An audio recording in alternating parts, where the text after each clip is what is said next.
नपुंसक हो, बेटी से बलात्कार। एक बाप अपने बिटिया के साथ नीच काम करत था। आई कांड कहाँ के है? पन्ना जिला के। 4 लाइन भूमिका में गुरुजी लिखत हैं।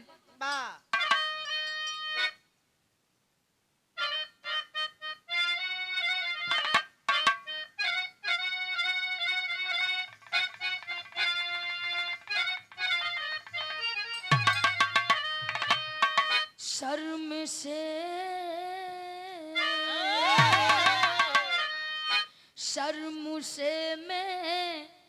दिनी सिर झुका ही लिया, लोक लज्जा से लज्जित दिशाएं हुई, फूल कलियां भी आहत चमन रो दिया, सब कलंकित क्षमा की फिजाएं हुई, मानव दानव से ज्यादा कुकर्मी हुआ, पावन रिश्तों की सारी कदर खो गई, बाप बेटी के साथ में कीचड़ भरा, मुस्कान सूर्य भान है देखो किधर को,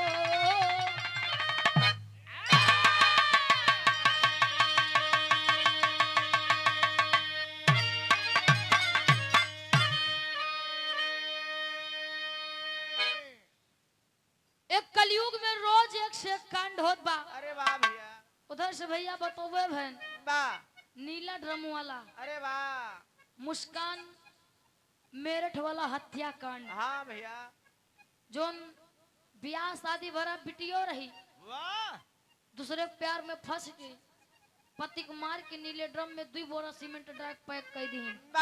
टाइल्स वाला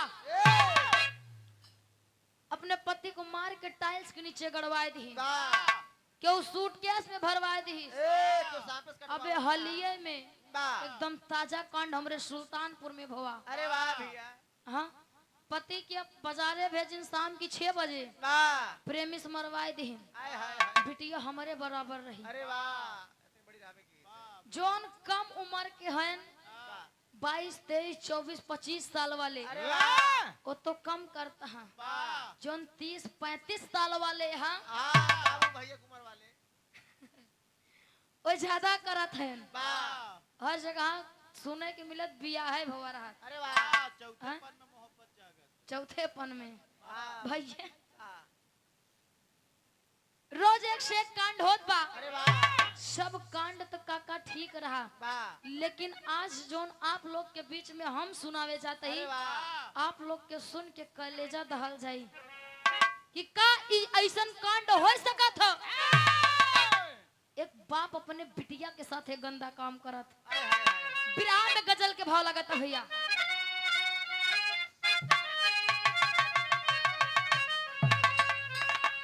हो मेरे खून दिल की मेहंदी,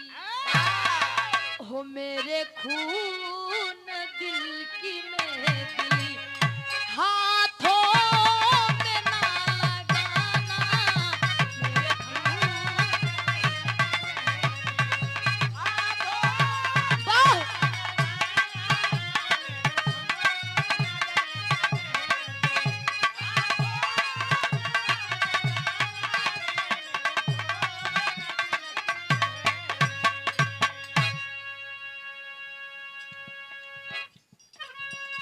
लेकिन तर्ज से बढ़िया गुरुजी फर्ज में लिखत हैं, इस कलयुग में हो क्या रहा है।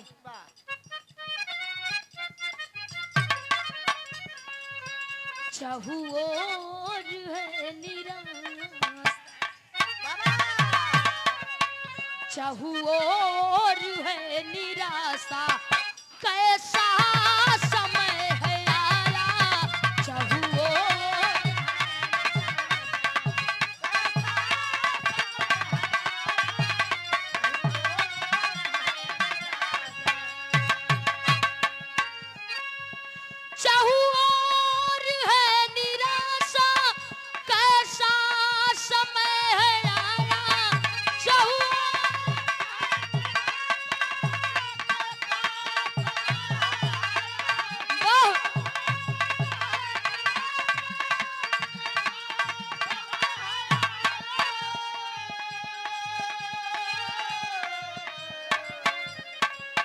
महफूज नहीं है देश,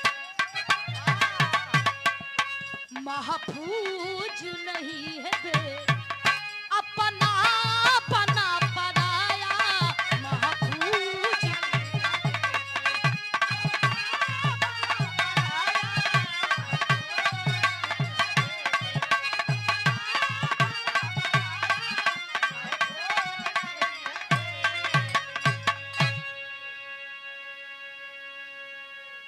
बाबूजी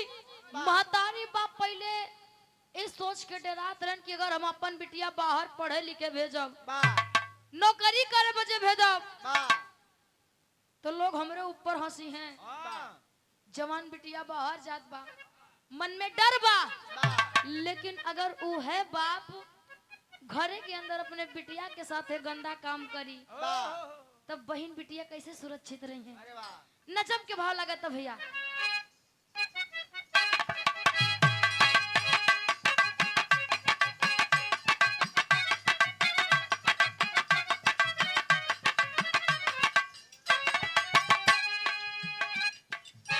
धन्य भारत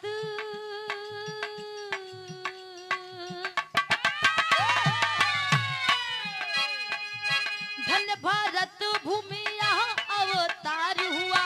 धन्य भारत भूमि शक्ति का अवतार हुआ, दुर्गा काली बन के दुष्टों का संहार हुआ। वाह!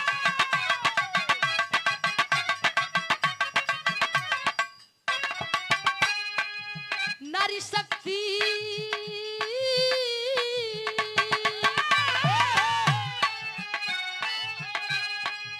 नारी शक्ति आगे और नहीं दूजा है, नारी शक्ति आगे और नहीं दूजा है, कुंवारी कन्याओं की होती यहाँ पूजा है।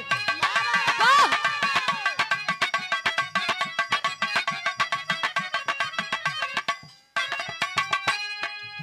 कहानी एमपी की आज मैं सुनाती हूँ, कहानी एमपी की आज मैं सुनाती हूँ, कहानी एमपी की आज मैं सुनाती हूँ, अभागन बेटी की दास्तान मैं बताती हूँ।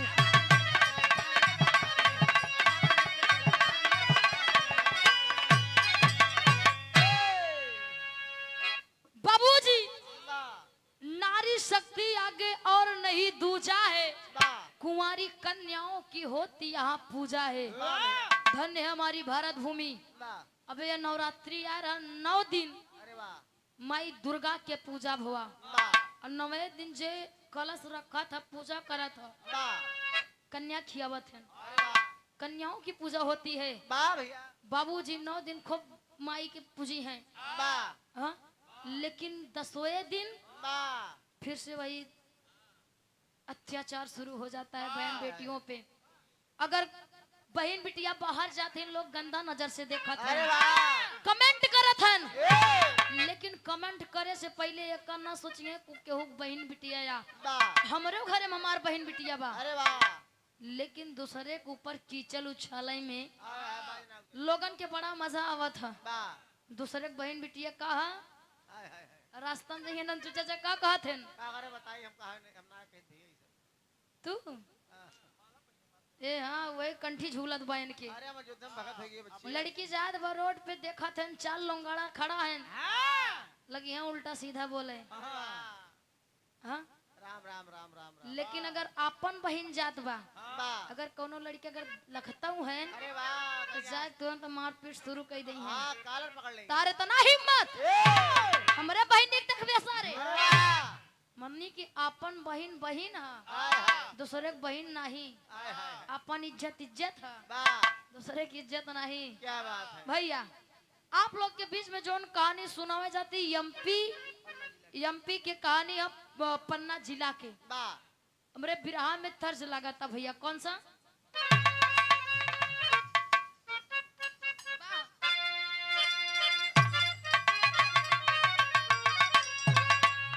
एक तो हमरे प्रयागराज के माई बहन गावे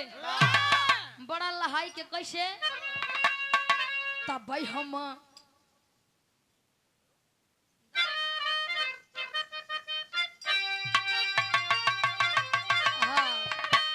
तब हम गंगा नहाबई अरे तबई हम गंगा नहाबई घोड़ैया मैलैला वाह भैया एक तो गाँव है प्रयागराज वाली लेकिन अमेठी वाली का गाँव है नैहर में लागे सब भाई अरे नैहर में लागे सब भाई नजर यार कैसे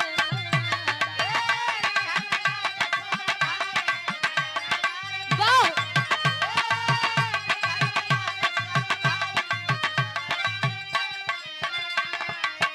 प्रतापगढ़ वाली का कहा थी वो बताई देते हैं एक लाइन हमरे जिला वाला लगा दिया गेहुआ के बाल लई गसुगना अरे गेहुआ के बाल लई गसुगना बालम मोरा पूरी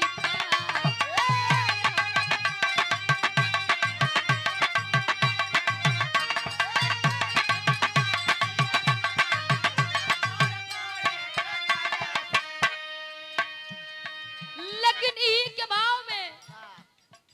कौने गांव के कहानी ह केकर कहानी है साफ साफ फरियाई जाई पन्ना जिला के जिकरिया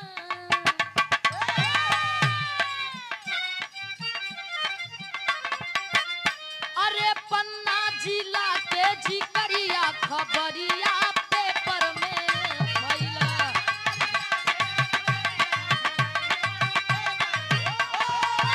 क्या बात है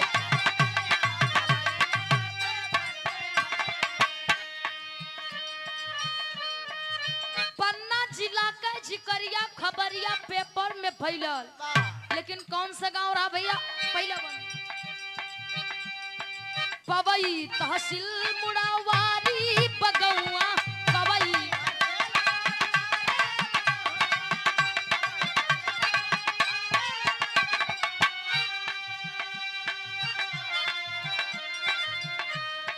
चर्चा में भारी तासीस जी के नौआ चर्चा वाह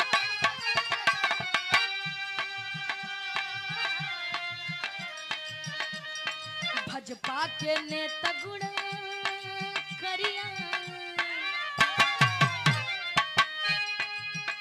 अरे भाजपा के नेता गुण करिया खबरिया पेपर में फैला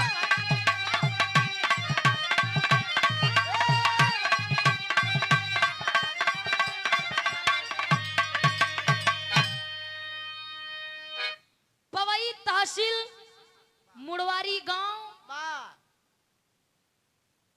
और जिला पन्ना मुड़वारी गांव में सतीश मिश्रा रहन अरे वाह भाजपा के बड़े कार्यकर्ता भाजपा के वाह बड़ा सपोर्टर रहे हैं अरे वाह पहले सपोर्टर में आए रहे अच्छा भैया बड़ा लाइक करें वाह भाजपा नेता के वाह सतीश मिश्रा जी अरे वाह बाबूजी धीरे धीरे उनका नाम बहुत ज्यादा सोशल मीडिया पे होएगा वाह कि सतीश जी बड़े अच्छे हैं अरे वाह बड़ा अच्छा काम करते हैं अरे वाह संस्कारी हैं। गांव गांव जाए के संस्कार बांटे वाह शाखा चलावे संघ के हाँ संस्कार बतावे वाह का सही है का गलत है वाह रास्ता दिखावे अरे वाह भैया लेकिन एक दिन भैया होत का तर्ज बदला था बिरहा में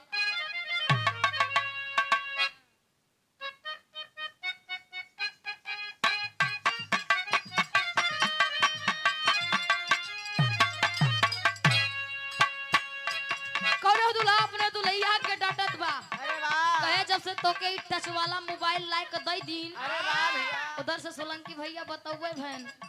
आजकल के कल जुगाहा लड़कियां वाह पढ़ा लिखे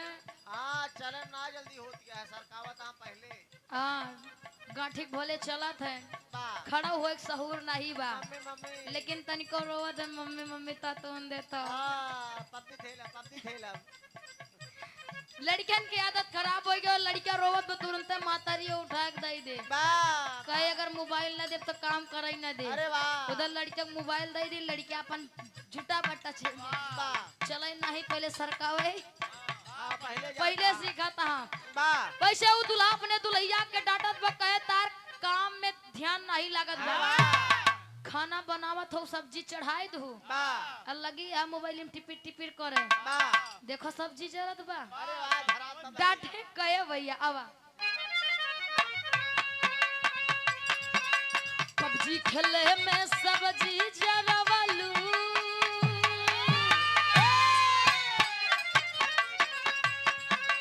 पबजी खेले में सब्जी जरवलू लूडो खेले में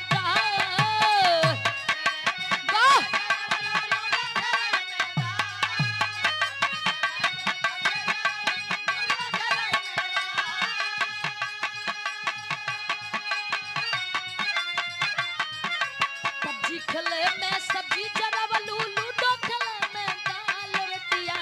जार दिहलू हो रोटिया जार दिहलू हो होठवा रंगे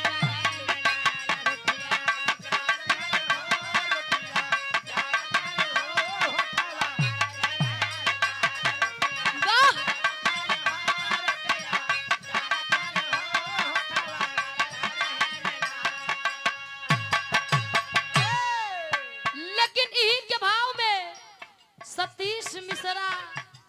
करत हन का भैया काफी समय तक संघ में रहले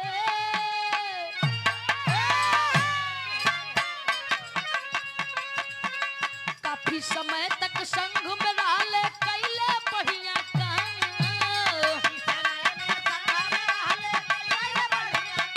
क्या बात है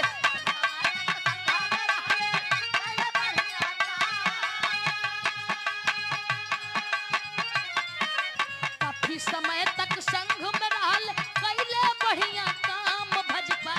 ज्वाइन कैले हो भजपा ज्वाइन कैले हो चैल छोरा भजपा वाह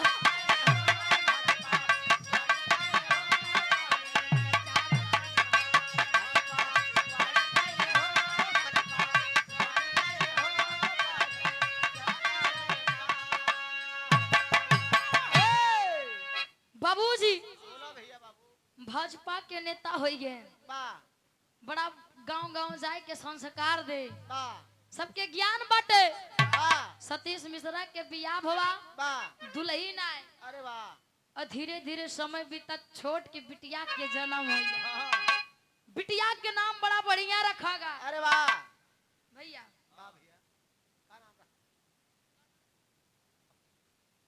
गनाइनिया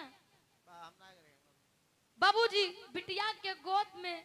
सुंदर से बिटिया के जन्म हो सतीश मिश्रा के धीरे धीरे बिटिया जवान होता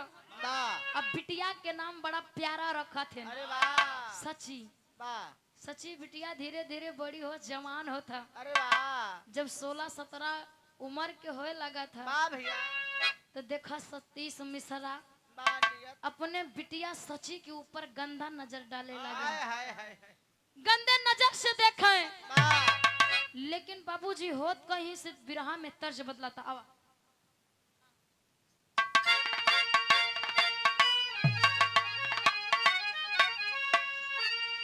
अरे झुलनिया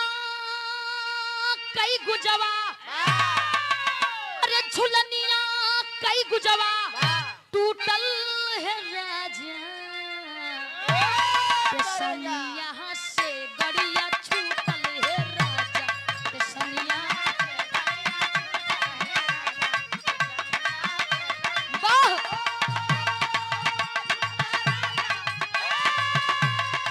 क्या बात है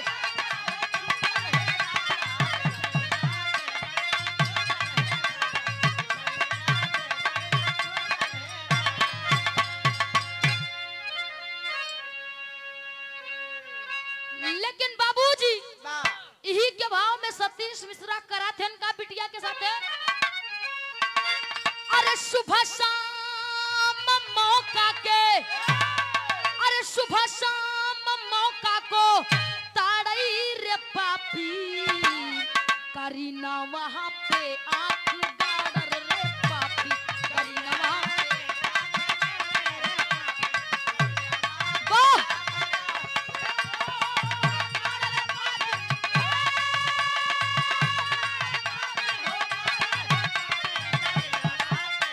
वाह भैया क्या बात है।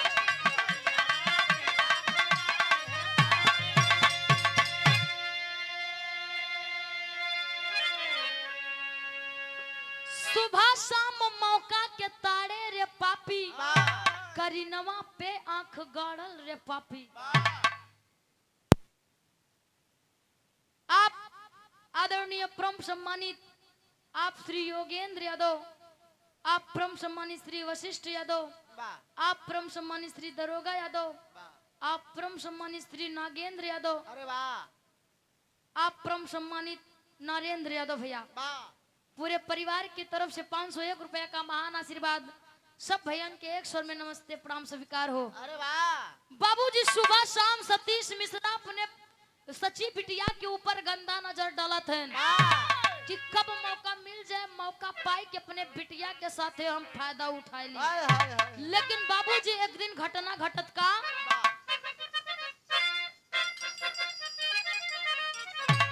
अरे एक दिन मतारी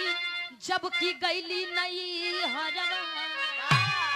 कुचले कली खातिर मचला भमरवा, कुचले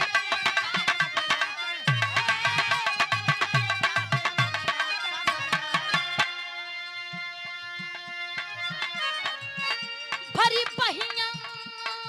में अपने, भरी बहिया में अपने हो लहे पापी करी नमा पे।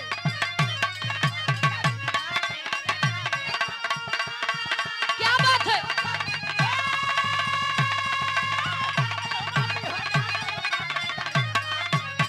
जिया धीरज भैया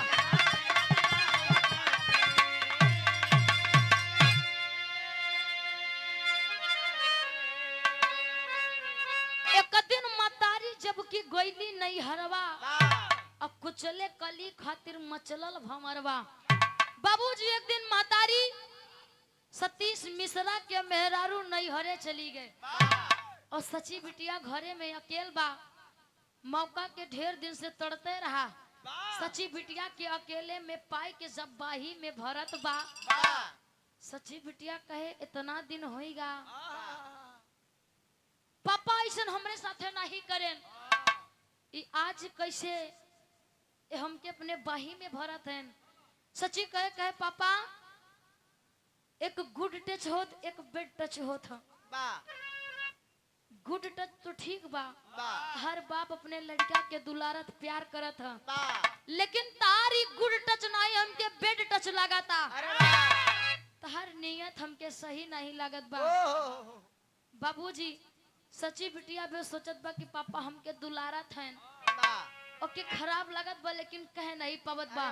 लेकिन जब सतीश मिश्रा ओवर करे लगा था, सची बिटिया के जबरदस्ती बाही में पकड़ के जकड़े बा, तब सची बिटिया डराई गए, कहे पापा ये कहे करता है हमरे साथे, छोड़ा हमके। लेकिन सतीश मिश्रा पापी नीच सची बिटिया के बाही में जकड़े बा, लेकिन दारू के नशे में एकदम धुंध ओके ही नहीं समझ में हमार बिटिया है कि के हई। सची बिटिया के बाही में जकड़े बा, बिटिया गिड़गिड़ात बा कि हमके छोड़ दा, छोड़ दे पापा हमके काम करे के हा, छोड़ दे हमके।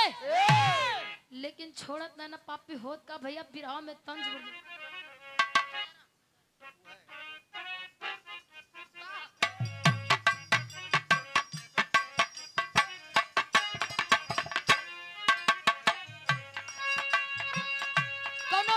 अपने बिटिया के बियाह करत हो तो मन में ख्याल रखत हो का माई का है की बेटी नियरे बोलाई बई हो, माई का है की बेटी नियरे बोलाई बई हो, पिता का है की छठे मास हो।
काहे पागल लैला पापा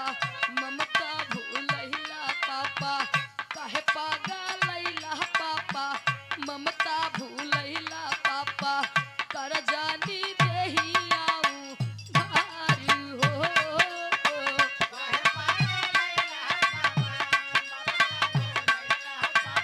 वाह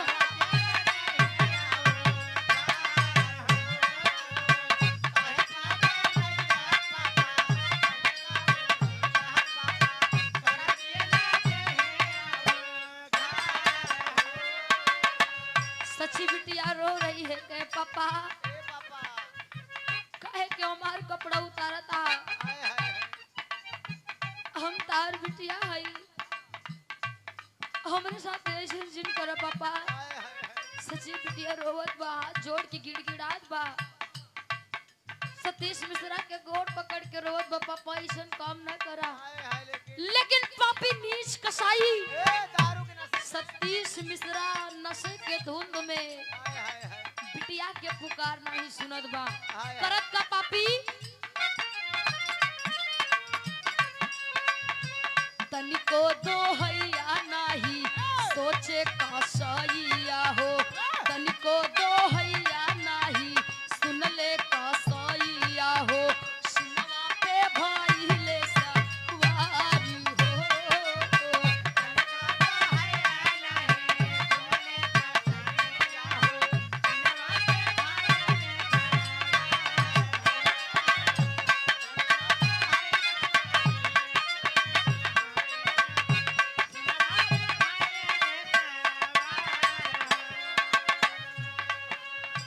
तनवा कोनो चल पापी तनिको ना सोचल पापी तनवा कोनो चल पापी तनिको ना सोचल पापी दिहले मोया बहरूबी गारी हो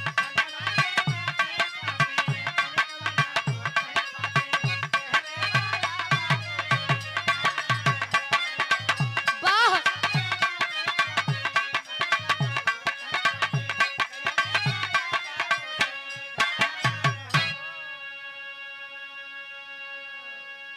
बाबूजी सच्ची बिटिया रोवत बा गिड़गिड़ात बा कि पापा अब के छोड़ दा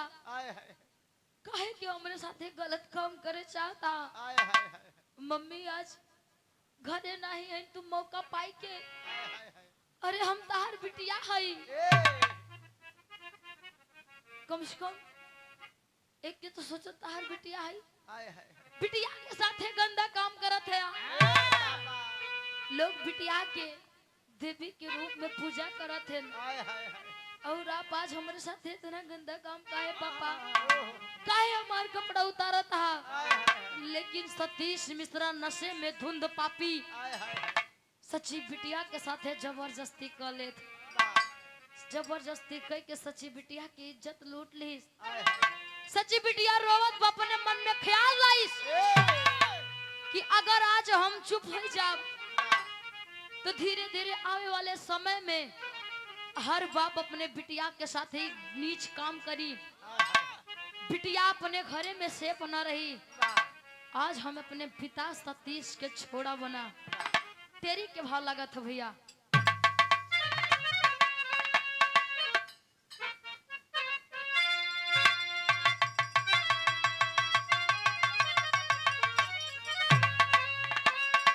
अकुलाई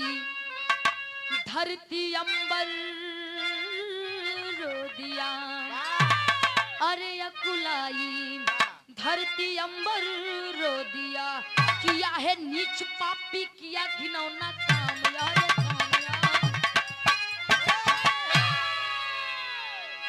बाबूजी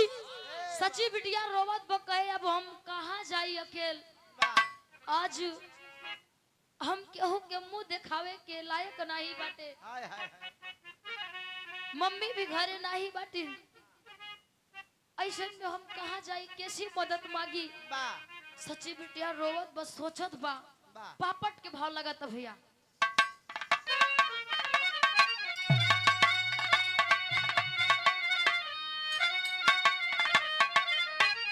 अरे रोवत बिटिया नैना नीर बहाई कहवा जाई हो अरे रोवे बिटिया नैना नीर बहाई कहवा जाई हो, अरे बाप कसाई गुलशन दिया जलाई कहवा।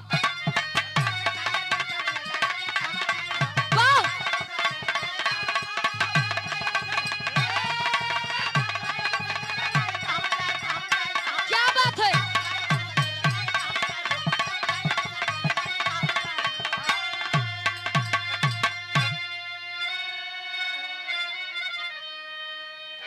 रोवा बिटिया नैना नीर बहाई कहवा जाई हो, अब बाप कसाई गुलशन दिया जलाई कहवा जाई हो। कहे कैसी हम मदद मांगब आई के बिटिया इस सच्ची मुंह दिखाई न मरद बनत बा न जियत बनत बा। अगर आज हम खुदकुशी कर लेब अपने आप के मार दे, आगे चल के हर बाप अपने बिटिया के साथ एक गंदा काम करी। सोचत भैया पहले बनने अरे आंसुआ बहावत बीतल रात की पहरिया हो,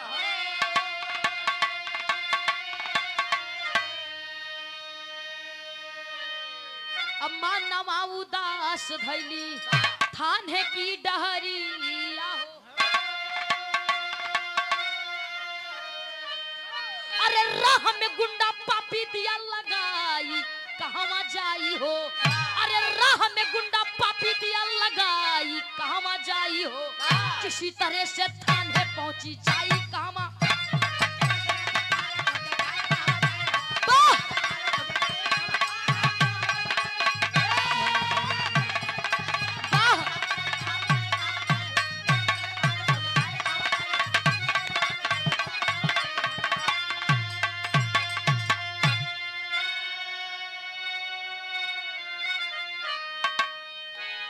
सोच समझ के सच्ची बिटिया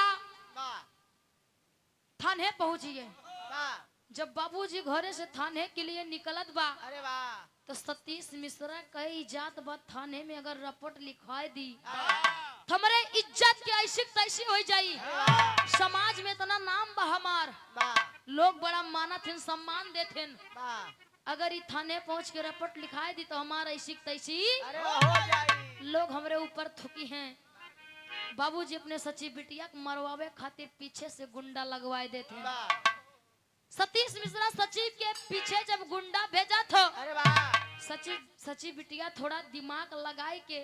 वो गुंडे से जान बचाए के कैसो तैसो गिरत परत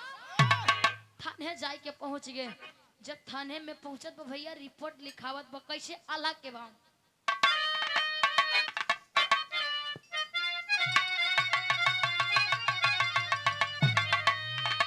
अरे कहली हकीकत सब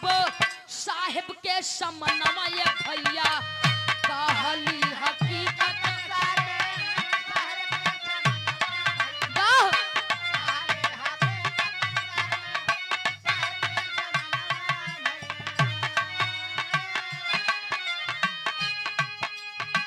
सुन के दरोगा साहब भैले है रान।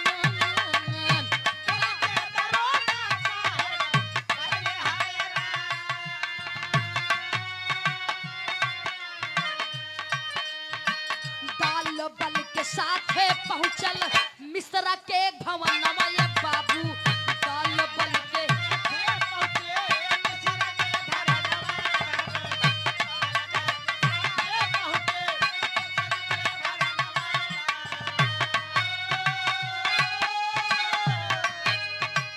भाग्य खातिर साला होत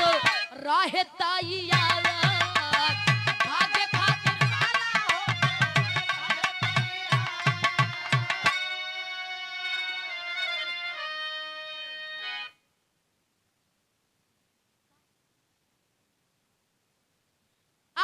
सम्मानित राम जी यादव मोड़पही की पौन धरती से 101 रुपए का महान आशीर्वाद पहुंच के पलगी बा। आप परम सम्मानित आज के आयोजक घर मालिक हमारी हृदय के गार्जियन आप आदरणीय श्री वशिष्ठ यादव भैया के कर करों द्वारा 501 रुपए का महान आशीर्वाद पहुंच के पलगी बा। आशीर्वाद के चाबा अरे वाह कि हम बच्चे अपने कला में कामयाब रहे। वाह भैया कहे आवा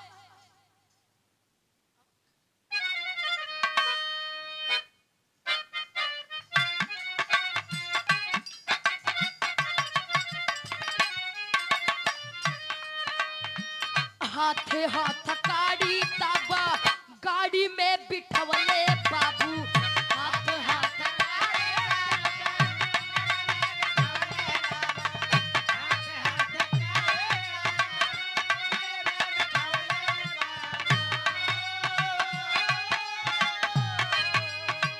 तीन से 76 ताबा भैले गिरफ्तार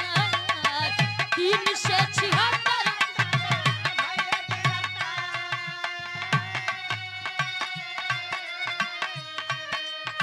सुनी के खबरिया ताबा बोले गाँव आके बाबू वाह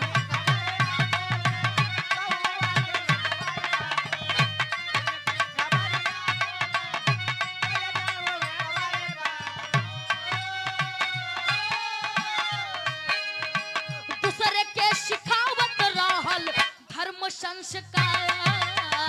दूसरे के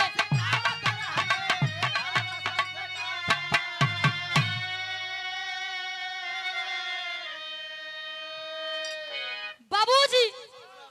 इधर सची बिटिया रोए रोए दरोगा साहब के जब सारी बतिया बतावा था भी बतिया सुन के दरोगा साहब के अखिया से झर झर झर झर आंसू बहे लग कहे बारे बाप कलयुग के अपने बिटिया के साथ इतना गंदा काम सची बिटिया के हौसला दिया कहे बेटी तुम्हारे नीच पापी कसाई बाप को छोड़ूंगा नहीं सजा जरूर दिलवाऊंगा अपने दल बल के साथे दरोगा साहब पहुंच गए मिश्रा खिया सतीश मिश्रा खिया पहुंचे थे इधर से सतीश मिश्रा बढ़िया अपन भागे की तैयारी अरे वाह सूटकेस भरत रहे बनावा धन बढ़िया भागे की तैयारी कि अब हमका पुलिस छोड़े ना सोचन कि अपन 1-2 साल कहू बदे निकल जा तो हमके पहिए ना लेकिन इतने में अपन दल बल लेके दरोगा साहब दुआरे पे पहुंचते लगाइन जब कान के नीचे दुई थी तो हथवा जोड़ के सतीश मिश्रा कुल गिड़गिड़ा के उगल देहन जैसे सुक्का पढ़े लागे कहन साहेब नशे में धुंध रहे गलती हुई हमसे बहुत बड़ी गलती भाई हमके क्षमा कह दा अरे वाह दरोगा साहब कहन पापी नीच कसाई अपने सगी बिटिया के अपने खून के साथ है तना गंदा काम शर्म नहीं लग तो के अरे तो के फांसी में होई दूसरे संस्कार बताओ बाबूजी जब दरोगा साहब सतीश मिश्रा के हाथे में हथकड़ी पहनाए के गाड़ी में बैठाए के ले जाए लगे हुई हुई जब गाड़ी की आवाज गांव के लोग सुने तमाम लोग देखा थे कि सतीश मिश्रा के दुआरों बड़ा भीड़ जुटा बा लोग इकट्ठा होते देखा थे गांव वाले जब जाना थे कि सतीश मिश्रा अपने बिटिया के साथ है इतना गंदा काम करे अपने बिटिया के साथ है जोन ना करे के चाहिए हर बाप अपने बिटिया के बचावा था लेकिन आज यह बाप अपने बिटिया के साथ है ऐसा काम बाबूजी गांव के लोग थूके लगे कि वाह सतीश मिश्रा हाँ भाजपा के नेता बनत रहा गांव गांव जाए के धर्म संस्कार बतावत रहा अरे वाह शाखा चलावत रहा हां भोरे 4 बजे अपने घरे में वाह कहूं बाहर करे होते तो कुछ समझ में आवत अरे वाह लेकिन अपने घर में अपने सग बिटिया के साथ है बताओ ऐसा क्या करा था गांव के लोग जुटा थे थूका थे सतीश मिश्रा के ऊपर संदेश देते हैं सतीश मिश्रा की पत्नी को जब मेरा रू सुनत बा भागत भागत आवत था होत का भैया खड़ी के भाव लगाता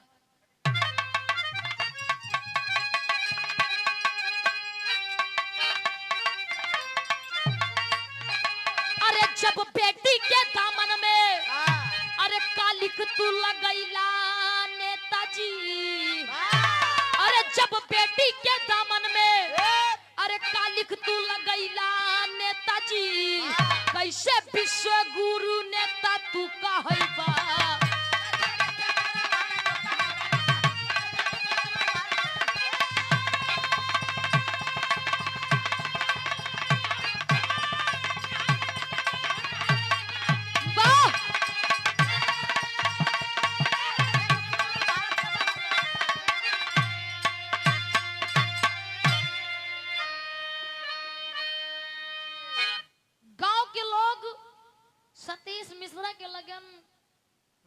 गारी गलौज दे कन बा भाजपा के नेता अरे वाह यही सहूरे पे भारत के विश्व हाँ जब बेटी के दामन में कालिक तू लगैला नेताजी वाह कैसे विश्व गुरु भारत को बनैबा नेताजी अरे वाह हाँ पहले अपने अंदर कमी देखा क्यों ऊपर अगर हम एक उंगली उठावत हई हाय हाय तो 3 उंगली हमरे कहती इशारा अरे करत है वाह ये संस्कार बात हो केहू के ऊपर एक उंगली उठावे से पहले देखा 3 उंगली अपने कहती जात बा वाह अपने अंदर झांक के देखा कि तोरे अंदर कितना बुराई बा वाह भैया हाँ पहले बंद जो कहना भैया अरे राम रहीम आसा राम गैले जेल के भीतर हो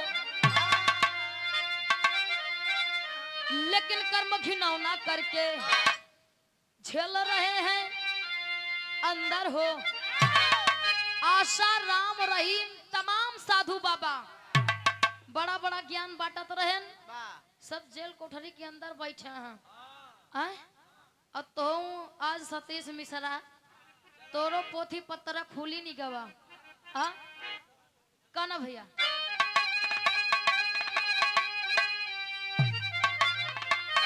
अरे कबले लगवन के पागल तू अरे बनैबा नेताजी अरे कबले लगवन के पागल तू अरे बनैबा नेताजी कैसे विश्व गुरु भारत को बनैबा बाबूजी कबले लोगवन के पागल बनैबा नेताजी और कैसे विश्व गुरु भारत के बनैबा नेताजी हाँ इस औरे पे भैया जोन जोन कांड होत बा ए भाजपा सरकार में हाँ गरीब को कहूँ सुनवाई नहीं होत बा हाँ बिना घूस जेकरे पास रुपया बा घूसो दे काम ना होता वही जानला शेर बा शेर नहीं सवा शेर बा अरे वाह अजय बेचारा गरीब बजाता 2 लाठी मरता हूँ वहाँ अधिकार बहनी बेटी के साथ खेलता हूँ हाय हाय हाय जब बेचारे जात हैं थाने रिपोर्ट लिखावे हाँ नहीं बंद कर देता तो सुनवाई उन्होंने उल्टे दाएं उन्हें के ऊपर केस लग कैसा जाती है। चलत बा वाह बाह नेता हाय हाय लास्ट में बेटी अपने गुरु घराने का छाप देता है स्वामी गुरु बिहारी रमन ब्रिजलाल जी ज्ञान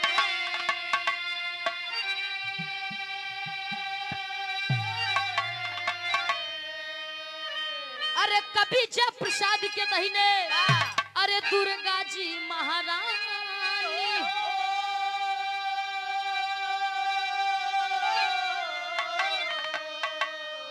अकुलाई धरती अंबर रो दिया मुस्कान सूर्य भान को सादर शीश झुकाई अकुलाई धरती अंबर रो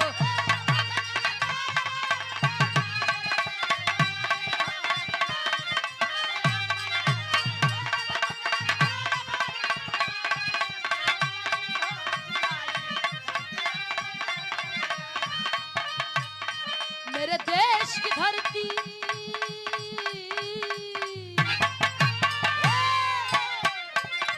मेरे देश की धरती सोना उगले उगले हीरे मोती मेरे देश की धरती मेरे देश की वाह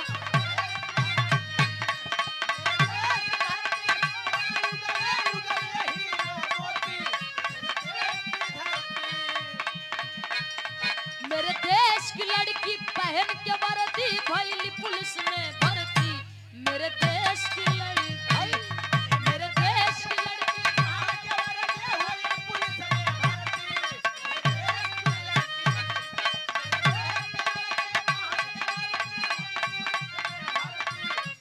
मेरे देश